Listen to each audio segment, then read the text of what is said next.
Con relación al criterio de que el Señor endurece el corazón de una persona, la Biblia tiene mucho que decirnos respecto a este asunto. Y uno de los ejemplos más comunes que se toman para afirmar esta postura es el caso de Faraón. Al parecer, a Faraón desde un principio el Señor le endureció el corazón, porque parece que eso es lo que dice la Biblia. Sin embargo, si nosotros llegamos a esa conclusión así a la ligera, pues estaríamos diciendo que pues Dios es malo y Dios no le da oportunidad al hombre para que se arrepienta, sino que de entrada, por así decirlo, le endurece su corazón. Si nosotros asumimos este criterio, entonces el hombre al final tendría excusa, porque él podría argumentar allá en el juicio del gran trono blanco, es que y yo nunca creí porque pues tú me endureciste el corazón, de tal manera que yo nunca iba a creer. Es una buena excusa. Entonces estaría la criatura culpando al Creador de sus malas decisiones. Si usted lee con atención Éxodo capítulo 7, usted va a llegar a la conclusión de que, si bien es cierto, se manifestó el endurecimiento del corazón de Faraón, sin embargo debemos de considerar la soberanía del Señor. Él, en su omnisciencia, en su omnipresencia, conoce el proceder del ser humano. Pero la serie de acontecimientos que sucedieron en esa oportunidad fácilmente nos llevan a concluir a nosotros que realmente el Señor le dio varias oportunidades, si no es que muchas oportunidades, a Faraón para que se arrepintiera y no siguiera en su obstinación, en su corazón, de no liberar al pueblo de Israel. Pero no, una y otra vez, ¿se acuerda cuando sus encantadores también igualaron hasta cierto punto los milagros que se hicieron principalmente de la mano de Moisés y Aarón, su hermano? Los hechiceros de aquella época, es decir, los servidores de Faraón, también pudieron hacer lo mismo, pero después ya no pudieron. Y durante todo ese proceso, ¿qué estaba haciendo el Señor? Pues demostrándole a Faraón que había un solo Dios y hay un solo Dios, el cual tiene dominio, el cual tiene poder absoluto para hacer todas las cosas y para que el hombre también venga y reconozca que no hay poder como el poder del Señor. Eso es lo que está enseñándonos ahí el texto como tal. Pero cuando usted vaya a revisar ese pasaje, póngale bien atención que el punto cúspide prácticamente, cuando el Señor dice que endureció el corazón de Faraón, fue cuando llega la sentencia de aquel juicio de la muerte del primogénito. Hasta ahí el Faraón, aquel hombre, aquel simple mortal, oponiéndose al Dios Todopoderoso. Y una y otra vez dijo, pues me arrepiento, que venga Moisés y ore para que Dios quite esa plaga. Llegaba Moisés y oraba. ¿Qué estaba haciendo el Señor ahí? El Señor no estaba endureciendo el corazón de Faraón. El Señor lo que estaba haciendo es dándole oportunidad a Faraón para que considerara que lo que estaba haciendo él, es decir, el Faraón, es oponiéndose al Dios omnipotente, al Dios todopoderoso. Pero no, él no cayó en cuenta y siguió con su obstinación. Y déjeme decirle que el Señor hace ese mismo proceso con toda la humanidad. Eso es lo que nos muestra la palabra. Una y otra vez el Señor está llamando, el Señor le muestra su poder inevitable, porque como leemos allá en Romanos, si usted va y busca el capítulo 1 de la epístola a los Romanos, y esto ya es el Nuevo Testamento, ya son epístolas doctrinales. Dice 1:18, porque la ira de Dios se revela desde el cielo contra toda impiedad e injusticia de los hombres, que detienen con injusticia la verdad.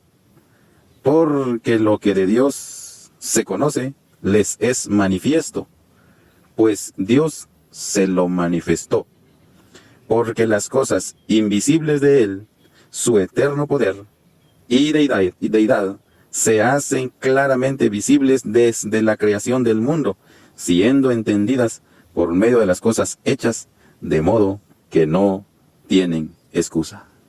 Vea, el mismo proceso, el mismo procedimiento que se dio con Faraón, si bien es cierto, allá fueron prodigios, señales, milagros que aquel hombre pudo ver, pero no creyó en el único Dios soberano. Y aquí lo mismo está diciendo el Señor. ¿Cómo puede ser que en la actualidad el hombre no crea? Si, por ejemplo, él respira el aire, respira el oxígeno, ¿por qué no se pone a analizar? Bueno, ¿quién me da este oxígeno? Él puede ver hacia los cielos y contemplar la luna. Y cómo la luna está prácticamente suspendida en la nada, en el aire, es decir, nadie lo está deteniendo, está flotando semejante astro allí a la vista del ser humano. ¿Y qué decir de las estrellas? ¿Qué decir de las montañas? ¿Qué decir de toda la creación que día tras día dice que proclaman la gloria de Dios, anunciándole al hombre que hay un único Dios y un creador del universo? ¿Pero qué hace el hombre?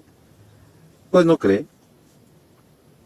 Sin embargo, el Señor claramente dice, no tienen excusa. Faraón no va a tener excusa en aquel entonces.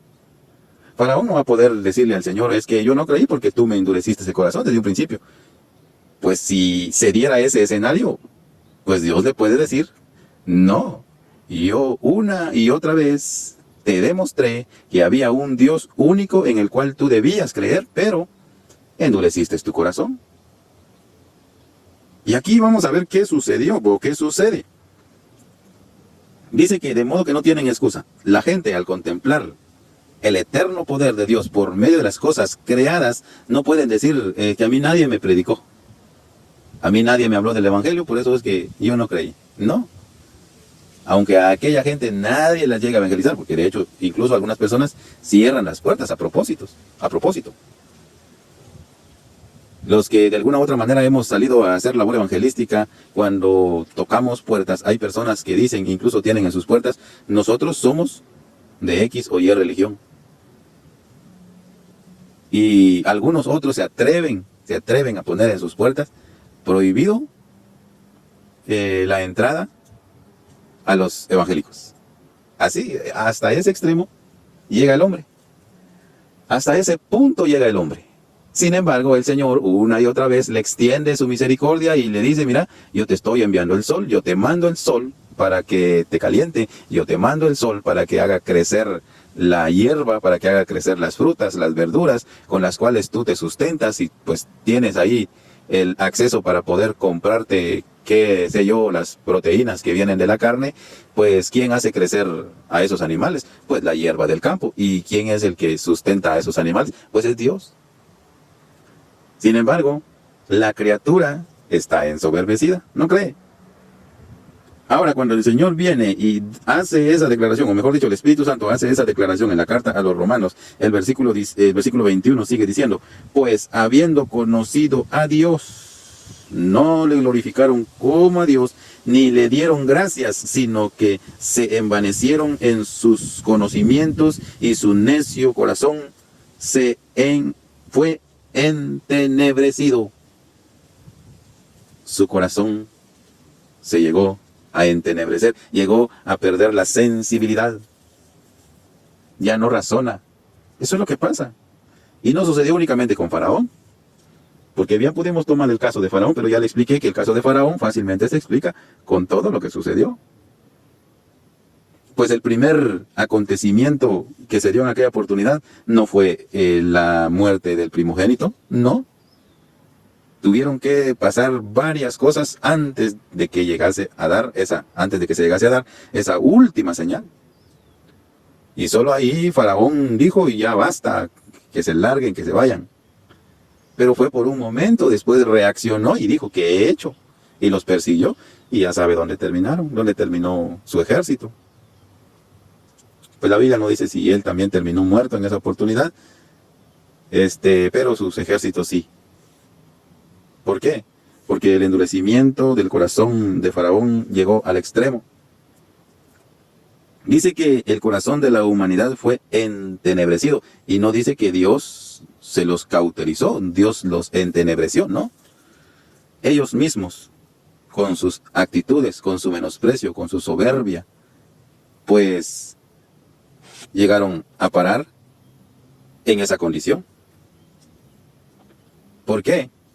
Porque se rebelaron contra su Creador. Dice el versículo 22, profesando ser sabios, se hicieron necios y cambiaron la gloria del Dios incorruptible en semejanza de hombres, en semejanza de hombre corruptible, de aves, de cuadrúpedos y de reptiles. Es exactamente lo que se da a nivel mundial. Ahí está, por ejemplo, usted investigue un poco respecto a la nación de India, si no estoy mal. Ellos le rinden prácticamente culto a las ratas. Tienen una casa, si no estoy mal es India ese país. Tienen un palacio exclusivo para las ratas. Son consideradas para ellos sagradas. Las vacas también son consideradas sagradas. Con la orina de esos animalitos, unas personas se bañan, con las heces se untan la piel, porque ellos dicen que tienen poderes sobrenaturales y propiedades curativas, el excremento de estos animales y la orina de estos animales. Y así le puedo seguir hablando. En la actualidad, la gente le sigue rindiendo culto a las representaciones, según ellos, de los santos. Hay gente que camina kilómetros de rodillas, llega con las rodillas sangrando. ¿Y qué es lo que están haciendo ahí? Rindiéndole culto a la criatura. Rindiéndole culto a representaciones de hombre. Es exactamente lo que está pasando. Y siendo de que, como dice el mismo versículo, ellos pueden contemplar y considerar el poder supremo del Señor, que hay un arquitecto, por así decirlo, que sostiene toda la creación. Ahora aquí viene lo que nos ocupa, versículo 24, estamos en Romanos 1.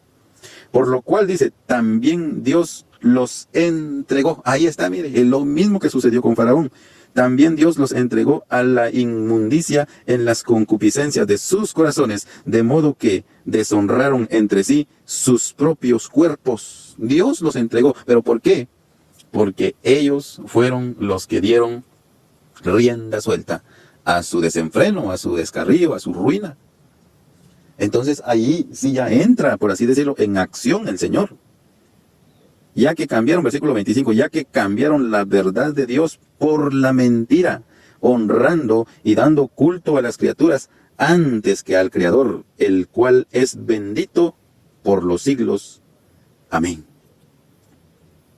Versículo 26, por esto Dios los entregó. Ahí sí entra en acción el Señor.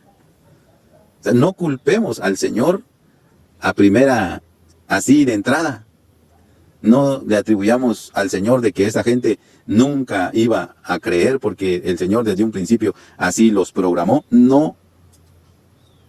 Dice que por esto Dios los entregó a pasiones vergonzosas, pues aún sus mujeres cambiaron el uso natural por el que es contra naturaleza, y de igual modo también los hombres, dejando el uso natural de la mujer, se encendieron en su lascivia unos con otros, cometiendo hechos vergonzosos, hombres con hombres, y recibiendo en sí mismos la retribución a su extravío. Y como ellos no aprobaron el tener en cuenta a Dios, Dios los entregó otra vez a una mente reprobada para hacer cosas que no convienen.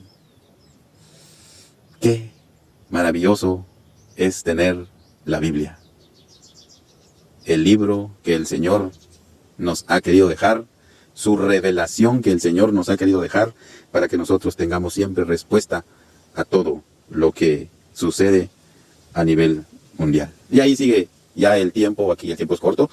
El tiempo aquí, podríamos pasar aquí prácticamente unas 2 horas hablando con relación a este tema, pero creo que esto fue práctico.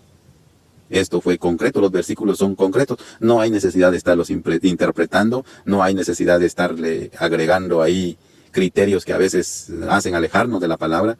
No, no se necesita ciencia, no necesita usted ir a un seminario para aprender estas cosas. Eso las puede usted aprender leyendo su Biblia. Y sigue diciendo ahí el capítulo 1 de Romanos.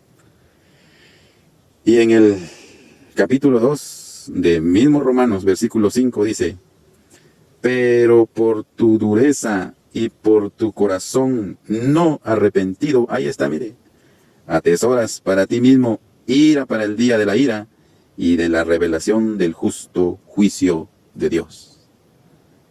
Entonces, concluimos, debido a lo que encontramos en la palabra, que Dios endurece el corazón. Pues la respuesta sería sí y no. Sí, porque cuando el hombre, con su propio entendimiento, con su propia sabiduría, con sus sentidos trabajando bien, decide rebelarse contra su Señor y hace cosas que desagradan al Señor, ahí es en donde el Señor endurece el corazón. No porque desde un principio el Señor no quiere que ninguno se pierda. Así dice la Biblia. Así dice la bendita palabra del Señor. Dios no quiere que ninguno se pierda, sino que todos procedan al arrepentimiento. Que todos crean en el Hijo unigénito de Dios, el bendito Señor Jesucristo. Por eso es que encontramos el pasaje tan famoso de Juan 3:16. Porque de tal manera amó Dios al mundo, que dio a su Hijo unigénito para que todo aquel que en Él cree no se pierda, mas tenga vida eterna. Entonces, la reflexión es que, o la conclusión mejor dicho, es que Dios no endurece el corazón del hombre, sino que es el hombre quien endurece su corazón en primera instancia, y lo que el Señor hace es prácticamente abandonarlo para que prácticamente llegue a un punto de no retorno. Entonces, la invitación también es para usted, si no conoce todavía al Señor Jesucristo como su único y suficiente Salvador, que lo haga. Venga a Él, crea en Él, para que usted sea una persona feliz y dichosa por la eternidad. Bendiciones y hasta la próxima.